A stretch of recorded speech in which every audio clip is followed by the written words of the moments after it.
A chuva batia forte contra as janelas da casa antiga em Alfama, Lisboa, quando Miguel ouviu os gritos vindos do quarto do irmão. Ele correu escada acima, o coração acelerado, e encontrou Pedro encolhido no chão, o rosto inchado de lágrimas e hematomas. O pai, António, estava de pé, o cinto na mão, os olhos flamejantes de raiva, gritando acusações que ecoavam como tiros. Viado! Isso não entra na minha casa! Miguel parou na porta, o mundo girando ao seu redor. Ele sabia o que tinha acontecido. Alguém na escola havia espalhado rumores sobre Pedro, o irmão mais novo de 16 anos, ser gay. Mas agora, vendo o pai prestes a bater novamente, Miguel não pensou duas vezes. Pare! Sou eu quem é gay, pai. Não ele. Me bata se quiser, mas deixo-o em paz. O silêncio que se seguiu foi ensurdecedor. António largou o cinto, o rosto contorcido em descrença, enquanto a mãe, Maria, entrava correndo no quarto, as mãos tremendo. O quê? Miguel, o que você está dizendo? Perguntou ela, a voz quebrada. Miguel, aos 28 anos, engenheiro civil bem-sucedido em uma firma de construção em Lisboa, sempre fora o filho perfeito, responsável, discreto, o orgulho da família conservadora. Ele namorava João em segredo há 2 anos, um relacionamento nascido de olhares trocados em um café do Bairro Alto, mas nunca havia imaginado revelar assim, de forma impulsiva, para proteger Pedro. Naquela noite, o que começou como uma intervenção desesperada transformou-se em um abismo. António virou-se para ele, os punhos cerrados. Saia da minha casa. Agora. Você não é mais meu filho.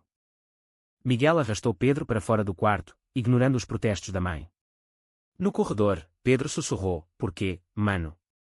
Eu aguentava. Mas Miguel balançou a cabeça, os olhos marejados. Não, você não. Eu sei o que é esconder isso. Eu não vou deixar você passar pelo que eu passei. Eles desceram as escadas correndo, pegando apenas o essencial, uma mochila com roupas e o telefone de Miguel. Lá fora, a chuva os encharcou enquanto corriam para o carro. Miguel dirigiu-se em destino, o para-brisa embaçado pelas lágrimas que ele tentava conter. Ele pensou em João, que esperava por ele em um apartamento pequeno no Chiado, alheio ao caos que se desenrolava. Como explicaria isso? Como diria que, em um instante, havia perdido a família para salvar o irmão? Chegando ao apartamento, Miguel bateu na porta com urgência. João abriu, o rosto iluminado por um sorriso que se apagou ao ver os dois encharcados e abalados. O que aconteceu? Perguntou, puxando-os para dentro. Miguel desabou no sofá, Pedro ao seu lado, e contou tudo em um fluxo de palavras entrecortadas. João ouviu em silêncio, os olhos castanhos cheios de preocupação. Aos 25 anos, professor de História em uma escola secundária, João era o oposto de Miguel, mais extrovertido, mas ainda cauteloso com sua sexualidade em uma sociedade portuguesa onde o progresso legal nem sempre acompanhava as mentalidades conservadoras. Você fez o certo, disse João, abraçando Miguel. Mas e agora? Seu pai. Ele vai se acalmar. Miguel duvidava. António era um homem tradicional, veterano da guerra colonial, que via a homossexualidade como uma fraqueza, uma vergonha para a família. Maria, devota católica, provavelmente rezaria por sua salvação, mas não confrontaria o marido. Pedro, ainda tremendo, murmurou, desculpa, mano. Foi por causa de um garoto na escola. Ele me beijou, e alguém viu. Miguel sentiu uma pontada de dor. Ele se lembrava de sua própria adolescência, os olhares furtivos para colegas de turma, o medo constante de ser descoberto. Mas ele havia escolhido o silêncio, construindo uma vida de mentiras. Agora, ao proteger Pedro, ele havia explodido tudo. Naquela noite, eles dormiram apertados no sofá-cama. Miguel não pregou o olho, os pensamentos girando em torno das consequências. No dia seguinte, as ligações começaram, a mãe implorando para ele voltar e se retratar, o pai enviando mensagens curtas e frias, ordenando que não aparecesse mais. Pior ainda, rumores se espalharam na família extensa, tios e primos ligando para confirmar a vergonha. Miguel ignorou a maioria, mas uma ligação do chefe o pegou de surpresa. Miguel, ouvi algo sobre você. Precisamos conversar amanhã. Seu estômago revirou. Em uma firma conservadora, onde clientes eram em grande parte da elite tradicional de Lisboa, ser abertamente gay poderia custar seu emprego. Enquanto isso, Pedro se adaptava devagar. João o levou para a escola no dia seguinte, fingindo ser um primo, para evitar mais problemas. Mas Miguel via o peso nos ombros do irmão, a culpa por ter causado isso. Eu devia ter ficado quieto, disse Pedro uma noite, enquanto comia uma refeição improvisada. Miguel balançou a cabeça. Não. O problema não é você, é o mundo que não aceita. mas internamente, Miguel questionava sua decisão. Valeu a pena. Ele havia trocado sua estabilidade por uma liberdade incerta, e agora, com Pedro sob sua asa, a responsabilidade dobrava. Dias se transformaram em semanas. Miguel compareceu à reunião com o chefe, que, sob o pretexto de preocupação com a imagem da empresa, o rebaixou para projetos menores. Não é discriminação, disse o homem, mas você entende, né? Miguel engoliu o orgulho, precisando do salário para sustentar a si mesmo, João e agora Pedro, que se recusava a voltar para casa. Em casa, as tensões cresciam. João, solidário no início, começava a questionar, e se sua família mudar? Você não vai tentar reconciliação? Miguel explodia, eles me expulsaram. O que você quer que eu faça? Implore. Os argumentos se tornavam frequentes, revelando rachaduras no relacionamento que o segredo havia escondido. Pedro, por sua vez, lutava com sua própria identidade. Na escola, os bullies se intensificaram, agora sabendo da confirmação familiar. Ele chegava em casa com mais machucados, mas escondia. Miguel descobriu por acidente, ao ver uma mensagem no telefone do irmão. Por que não me contou? Perguntou, furioso. Pedro rebateu, porque você já perdeu tudo por mim. Não quer piorar.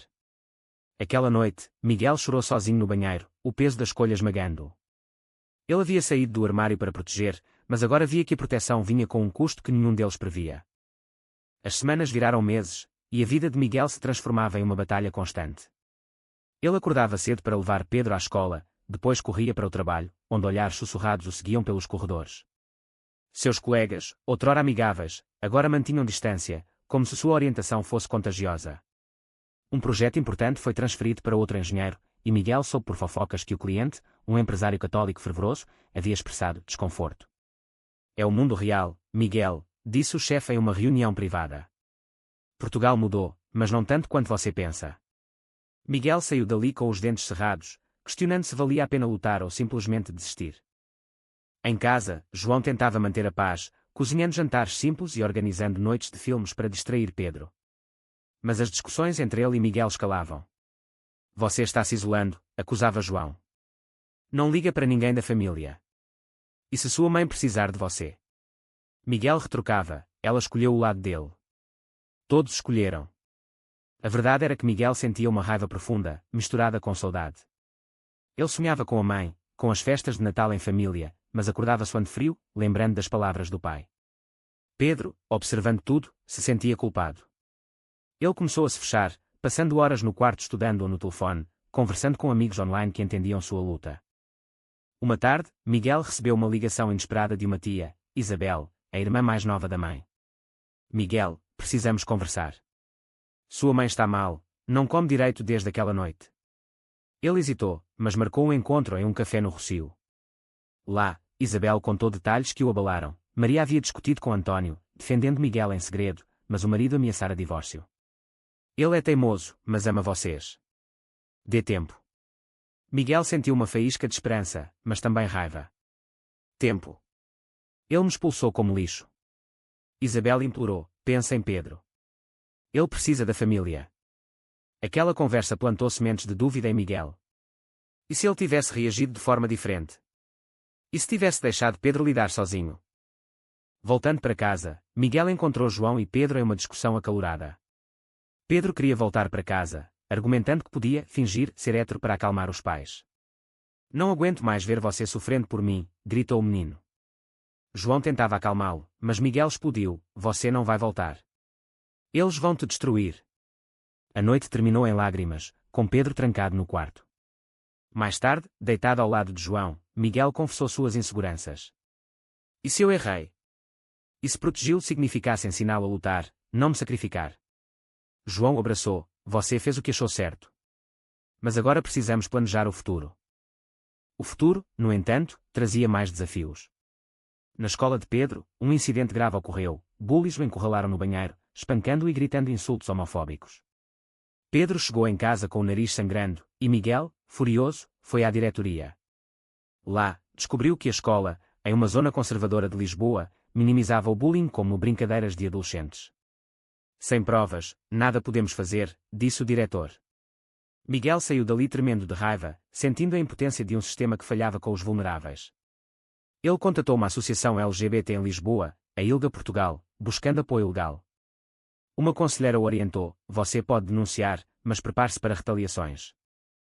Enquanto isso, João enfrentava seus próprios demonios. Como professor, ele ouvia comentários homofóbicos de alunos e colegas, e agora, com Miguel abertamente gay, temia que sua própria sexualidade fosse exposta. E se me demitirem, confidenciou a Miguel uma noite. Eu a me ensinar, mas em Portugal, ainda há escolas onde isso importa. Miguel sentiu culpa, sua decisão impulsiva afetava não só ele, mas todos ao redor. Eles discutiram opções: mudar para o Porto, onde a comunidade gay era mais forte, ou até emigrar para a Espanha. Mas Pedro resistia: não quero fugir. Quero consertar as coisas. Uma traição inesperada veio de um amigo de infância de Miguel, Ricardo, que trabalhava na mesma firma. Ricardo, sabendo do segredo, vazou detalhes para o chefe, alegando preocupação com a moral da equipe. Miguel descobriu quando foi chamado para uma demissão amigável. É melhor você sair por conta própria, sugeriu o chefe. Desempregado, Miguel afundou em depressão, passando dias no sofá, ignorando chamadas. João o confrontou: levante-se. Pelo Pedro, por nós. Mas Miguel rebateu: eu perdi tudo. O que sobrou? Pedro, ouvindo, decidiu agir. Ele ligou para a mãe em segredo, marcando um encontro. O encontro aconteceu em um parque no Príncipe Real. Maria apareceu, os olhos vermelhos, abraçando Pedro com força. Meu menino, sinto tanto sua falta. Pedro implorou: mãe, convença o pai a aceitar o Miguel. Maria chorou: ele é teimoso, mas eu tento. Miguel, que Pedro havia convencido a vir escondido, observou de longe. Ver a mãe sofrendo o quebrou. Ele se aproximou: mãe. Ela o abraçou, sussurrando: volte para casa, filho. Eu rezo por você. Mas quando António soube, a fúria explodiu novamente, levando a uma confrontação familiar. A confrontação aconteceu na casa de família, uma semana depois. Miguel, João, Pedro e Maria sentaram à mesa da cozinha, enquanto António permanecia de pé, braços cruzados. O que você quer aqui? Rosnou para Miguel. Eu vim pelo Pedro, respondeu Miguel, a voz firme apesar do tremor interno. Pedro interveio: pai, sou eu quem é gay. O Miguel mentiu para me proteger. António piscou, confuso. Mentiu? Então você não é? Miguel interrompeu: não, pai. Eu sou gay. Mas o Pedro também pode ser, e isso não é crime. A revelação dupla chocou a sala. Maria chorou baixinho, enquanto António explodia: isso é culpa da sociedade moderna. Televisão, internet. Corrompendo meus filhos. A discussão durou horas, com argumentos voando como facas. António citava a Bíblia, a tradição portuguesa, o orgulho familiar. Na minha época, homens eram homens. Miguel rebateu com fatos: Portugal legalizou o casamento gay em 2010. O mundo mudou, pai. Por que você não? João, convidado por insistência de Miguel, acrescentou: Senhor, eu amo seu filho. Isso não nos torna menos dignos. António olhou para ele com desprezo: você. Um professor. Ensinando o quê para as crianças? Pedro, corajoso, defendeu: pai, eu não escolhi isso. Mas escolho ser honesto. A noite terminou sem resolução, com António saindo furioso e Maria prometendo tentar mais. Mas o dano estava feito. Rumores se espalharam pela vizinhança, e Pedro sofreu mais bullying na escola. Miguel, desempregado, buscava vagas, mas entrevistas terminavam abruptamente ao mencionarem sua situação pessoal. Ele se juntou a grupos de apoio LGBT, onde ouviu histórias semelhantes: famílias divididas, carreiras destruídas. Uma noite, em uma reunião no Bairro Alto, ele conheceu Luís, um ativista de 35 anos que havia perdido tudo similarmente. A luta vale a pena, disse Luís. Mas prepare-se para as perdas. Miguel voltou para casa inspirado, mas exausto. João, sentindo a pressão, começou a se distanciar. Eu não assinei para isso tudo, confessou uma noite. Eu te amo, mas com Pedro aqui, e sua família. É demais. Miguel sentiu como uma traição: você vai me abandonar agora. Eles brigaram feio, com João saindo para passar a noite com um amigo. Pedro consolou Miguel: ele volta. Ele te ama. Mas Miguel duvidava, vendo seu relacionamento rachar sob o peso das escolhas. Dias depois, uma oportunidade surgiu: uma firma progressista em Lisboa ofereceu uma entrevista a Miguel. Animado, ele se preparou, mas no dia, descobriu que o dono era amigo de seu ex-chefe. Ouvi sobre você, disse o homem. Desculpe, mas não podemos arriscar. Desolado, Miguel voltou para casa e encontrou uma carta da mãe. Seu pai quer conversar. Venha sozinho. Ele foi, esperançoso. Antônio, mais calmo, admitiu: eu errei em bater no Pedro. Mas isso. Eu não aceito. Miguel implorou: tente entender. Antônio ofereceu um acordo: volte, finja que nada aconteceu. Pelo Pedro. Miguel recusou: não posso mentir mais. A recusa levou a uma ruptura final. Antônio cortou todo contato, e Maria, dividida, seguiu o marido. Pedro escolheu ficar com Miguel, mas a culpa o consumia. Ele começou a se rebelar, saindo à noite, ignorando estudos. Miguel o confrontou: isso é porquê? Pedro explodiu: por sua causa.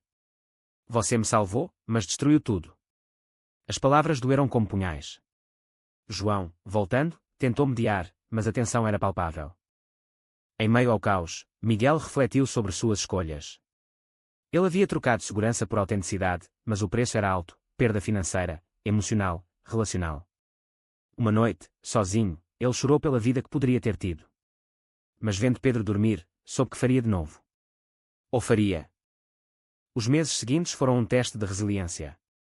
Miguel encontrou um emprego freelance em projetos menores, trabalhando de casa para sustentar o trio. João, após uma separação temporária, voltou arrependido: eu temi perder tudo, como você. Mas percebi que sem você, já perdi. Eles reconstruíram o relacionamento devagar, com conversas honestas sobre medos e expectativas. Pedro, com o apoio de um terapeuta indicado pela Ilga, começou a processar seu trauma. Eu sou gay, e tudo bem, disse ele uma vez, orgulhoso. Miguel sorriu, mas internamente lutava com ressentimento, porque a sua geração sofreu tanto, enquanto a de Pedro tinha mais recursos. Uma reviravolta veio quando Isabel, a tia, interveio novamente. Ela organizou uma reunião familiar surpresa em sua casa no Estoril. Antônio apareceu relutante, Maria ao lado. Pelo bem de todos, disse Isabel. A conversa foi tensa, com acusações antigas ressurgindo.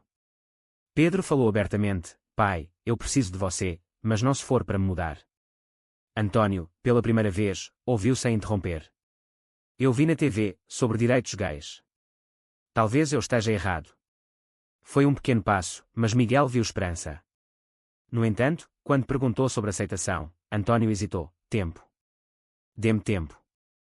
Enquanto isso, na sociedade mais ampla, Miguel enfrentava preconceitos diários.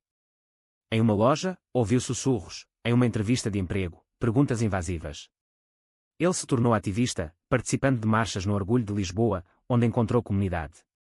João acompanhou, saindo do armário publicamente. Juntos somos mais fortes, disse. Mas Pedro, adolescente impulsivo, cometeu um erro: postou sobre sua orientação online, atraindo trolls. A família soube, e Antônio ligou furioso: você expôs a família. Miguel defendeu o irmão: ele tem direito à sua voz. A crise culminou quando Pedro fugiu após uma briga com Miguel sobre regras da casa. Ele foi para a casa dos pais, buscando reconciliação. Miguel, pânico, ligou para todos. Encontrou-o lá, discutindo com Antônio. Volte comigo, implorou Miguel. Pedro rebateu: quer tentar aqui. Antônio, surpreendentemente, concordou: ele fica, mas sob minhas regras. Miguel sentiu como uma traição. Após tudo, Pedro escolhia o pai. João o consolou: ele precisa resolver isso sozinho. Sozinho com João, Miguel questionou tudo. Eu sacrifiquei por nada. Eles passaram noites debatendo escolhas morais: era certo impor aceitação, ou deixar o tempo curar. Miguel escreveu uma carta para Pedro: eu te amo, independentemente. Dias depois, Pedro voltou: pai não mudou. Ele finge. Juntos, eles planejaram o futuro: Miguel buscou terapia, João apoiou, e Pedro focou nos estudos. Mas uma nova traição veio de Ricardo, o ex-amigo, que espalhou mentiras online sobre Miguel, afetando sua reputação profissional. Miguel processou por difamação, com a ajuda da Ilga. O processo foi exaustivo, revelando mais sobre preconceitos na justiça portuguesa. É uma luta a fio, disse o advogado. Miguel venceu parcialmente, mas o dano emocional persistiu. Com o tempo, as feridas começaram a cicatrizar, mas não sem cicatrizes. Miguel reconstruiu sua carreira em uma firma inclusiva, onde sua orientação era irrelevante. João progrediu na escola, tornando-se mentor para alunos LGBT. Pedro, agora 17, floresceu, participando de grupos jovens e namorando discretamente. A família, fragmentada, teve momentos de união, um almoço de Natal tenso, onde António evitou o tópico, mas não expulsou ninguém. Miguel refletia nas noites quietas, a decisão impulsiva daquela noite mudara tudo. Ele ganhara autenticidade, mas perdera a inocência. Valeu a pena? Perguntava a si mesmo. Ele via Pedro feliz, João ao seu lado, e sabia que sim. Mas as dúvidas persistiam, e se tivesse esperado? E se tivesse deixado Pedro enfrentar sozinho? Uma última confrontação veio quando António sofreu um infarto leve. No hospital, ele chamou Miguel, filho. Eu errei. Lágrimas rolaram enquanto se reconciliavam parcialmente. Eu ainda não entendo, mas te amo. Maria sorriu, aliviada. Pedro chorou de alegria. Mas Miguel sabia que a aceitação verdadeira levaria tempo. Anos depois, olhando para trás, Miguel escreveu um diário sobre sua jornada, as batalhas internas, as perdas, as vitórias. Ele se tornou palestrante em eventos LGBT, compartilhando sua história para inspirar outros. Foi certo Miguel sacrificar tudo pelo irmão.